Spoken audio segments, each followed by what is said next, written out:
Welcome back. Picture a morning in the year 1500, high in the Andes, where the air is so thin it burns the lungs of anyone not born to it.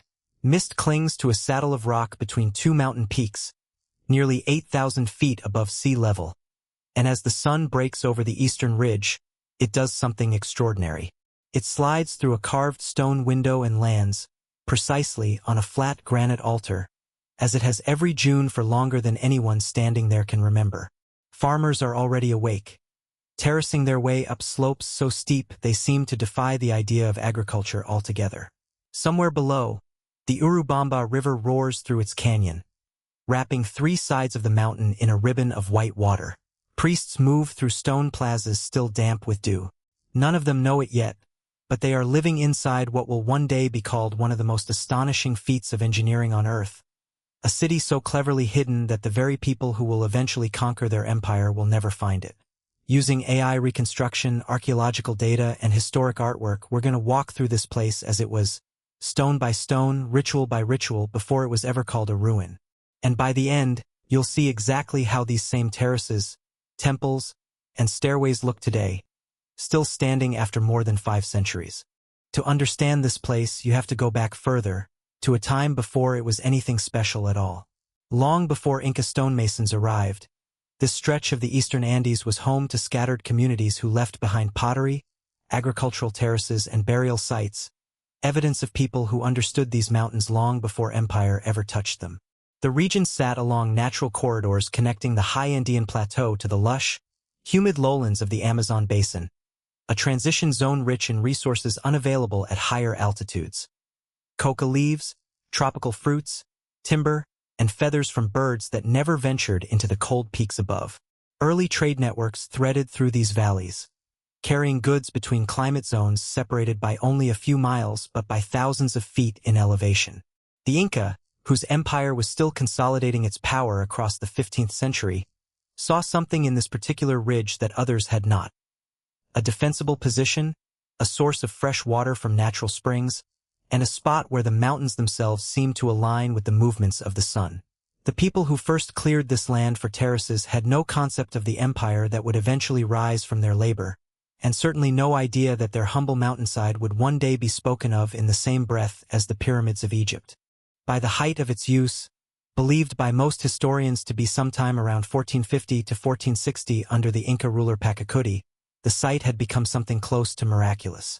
More than 200 structures were arranged across the ridge, connected by some 3,000 stone steps carved directly into the mountain. The central buildings were constructed using a technique called ashlar masonry, in which enormous granite blocks, some weighing over 50 tons, were cut and fitted together so precisely that not even a blade of grass, let alone a knife, can slide between them, all without the use of mortar. The most sacred structure, the Temple of the Sun, was built as a curved tower of smooth-fitted stone, its single trapezoidal window aligned to catch the sunrise of the June solstice with astonishing accuracy. Nearby, the Intihuatana stone, a ritual pillar carved from living rock, was believed to function as a solar clock, anchoring the sun itself in place, at least symbolically, during the darkest turn of the year. Water moved through the site via a system of 16 interconnected fountains, fed by a spring more than 700 meters away, engineered with a gradient so exact that fresh water reached every terrace level without a single pump. And yet, for all its precision, the site was never finished.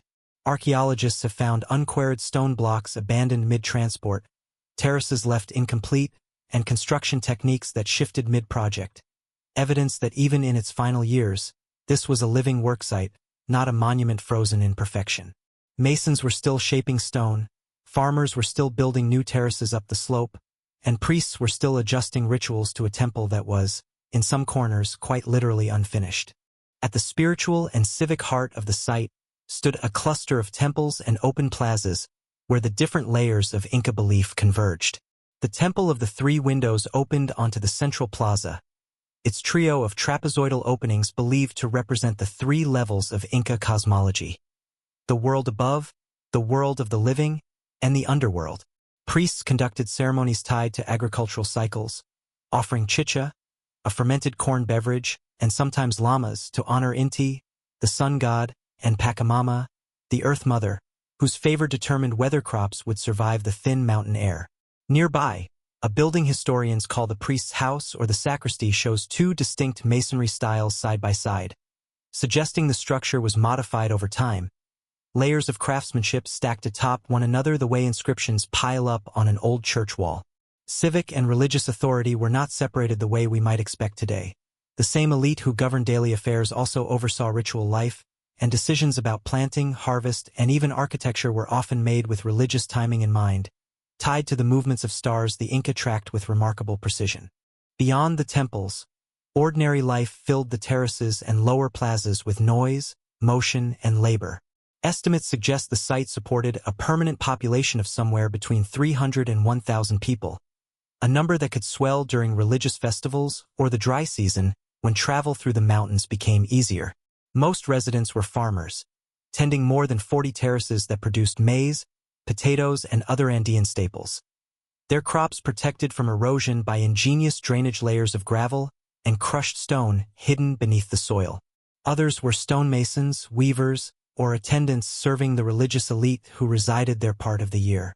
Guinea pigs, a dietary staple, were raised in small enclosures near living quarters, and the smoky scent of cooking fires would have mixed with the sharper smell of wet stone and mountain air.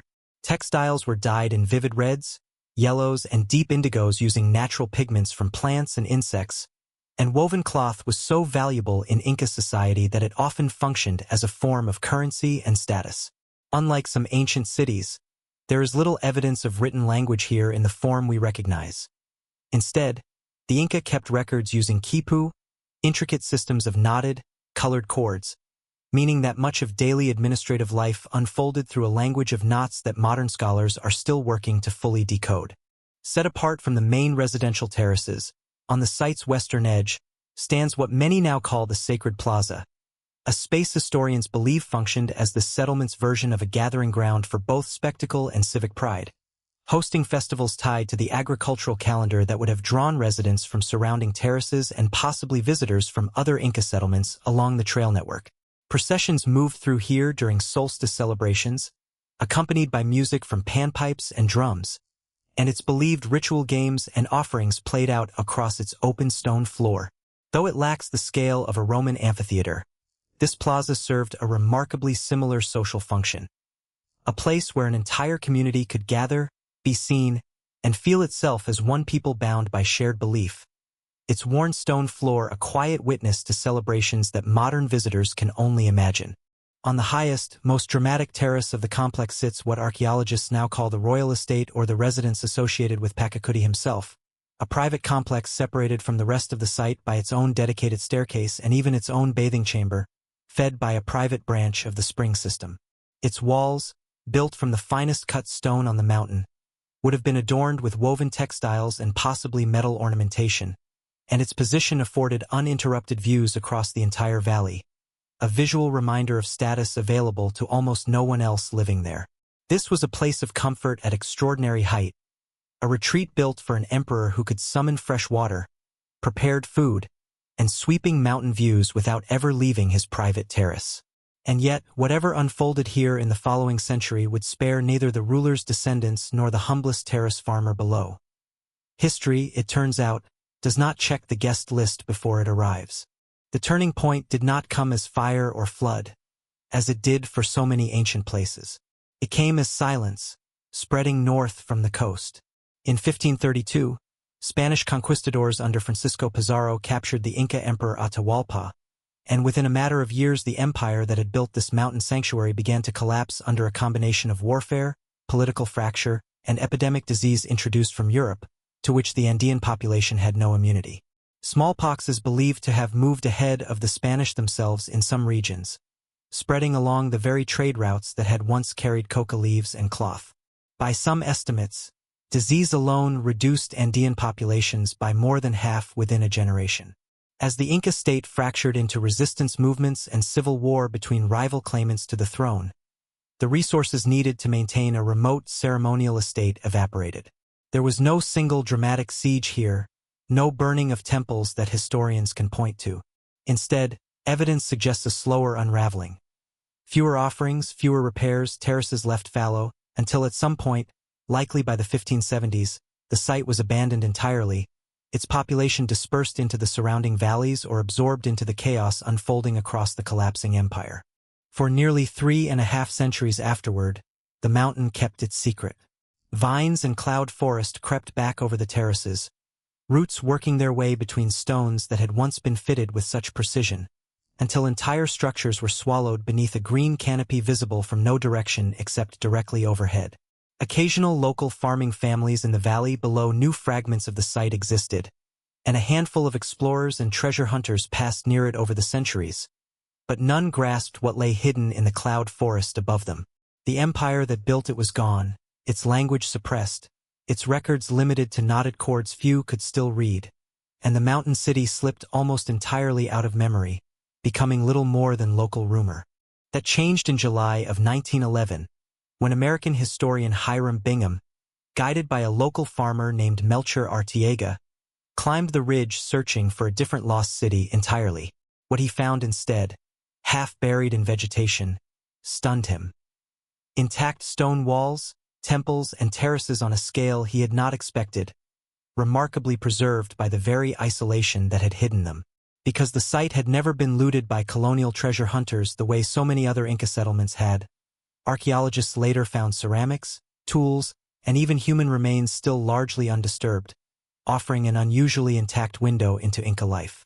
What struck early researchers most was not gold or grandeur, since the site held little of either, but the sheer engineering intelligence on display. Drainage systems still functioning after centuries of neglect, agricultural terraces that had outlasted the empire that built them by 400 years. It's easy, looking at postcards and photographs, to see only stone. But every terrace here was once someone's harvest, every fountain someone's daily walk for water, every temple window aligned by someone who never got to see whether their calculations would still hold true 500 years later. This was a home. People fell in love here, buried their dead here, argued over harvests here. The mountain didn't create a monument. People did, and then they were gone. Today, if you make the climb, either on foot along the Inca Trail or by train and bus from the valley below, you can stand in the same sacred plaza where solstice festivals once drew entire communities together, its stone floor worn smooth by feet that stopped walking centuries ago. The Temple of the Sun still curves against the mountainside, its trapezoidal window still catching the June sunrise almost exactly as it did in 1500, one of the few places on Earth where you can witness an ancient astronomical alignment functioning precisely as its builders intended. The Intihuatana stone still stands in the open air, though visitors can no longer touch it after a crane accident during a beer commercial shoot in 2000 chipped its edge, a modern reminder that even survivors of 5 centuries remain fragile. The royal residence on its private terrace still offers the same sweeping valley views once reserved for an emperor, now open to anyone willing to make the climb. The agricultural terraces, more than 600 of them across the wider site, are largely intact, and many still demonstrate the drainage engineering that keeps them from washing away in heavy Andean rains. Roughly 30% of the original structures required significant restoration work throughout the 20th century, while the rest remain remarkably close to how Bingham's team first found them, and today the site draws well over 1 million visitors a year, a number now carefully managed through timed entry tickets to protect stonework that has already survived far longer than anyone who built it ever expected it to. Thank you so much for climbing this mountain with me today. If you enjoyed walking through this lost city, let me know in the comments, and tell me which forgotten place you'd like to see brought back to life next. I read every suggestion, and I'll see you at the next one.